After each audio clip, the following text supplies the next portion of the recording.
Dhe këtu nuk ka barazi. Jo barazi burri më lartë, gruaja është më lartë. Atëherë feminismi pa arsyeshëm. Pejgamberi sa më thotë, kur e ka pyet dikush kërë me dash më shumë, ka thonë nanën tani dhe babën.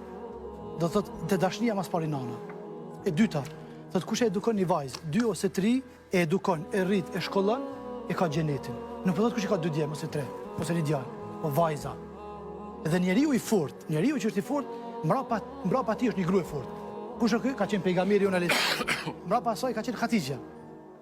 Dhe para saj është një grua e fortë që është nana. Në të djathtë është një grua e fortë që është vajza, në të majtë është një grua e fortë që është motra. Dhe ky njeriu i kompletuar.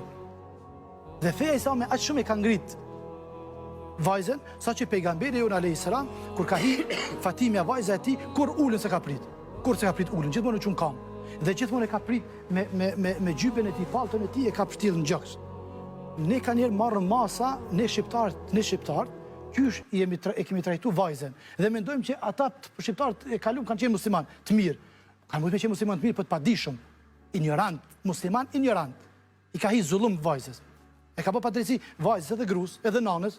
Në 2 natës, 3 natës i ka arë një polar, një shomar dikun, më falë që po thëmë këtë gjuhë shumë zhargorin e poplit, e ka marrë nanën e grunë të i thanë që bëna bukë 2 natës, 3 natës.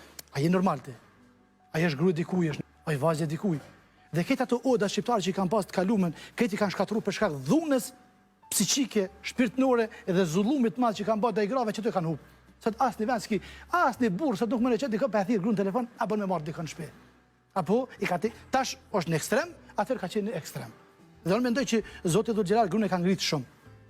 Dhe i ka dhënë shumë të mira.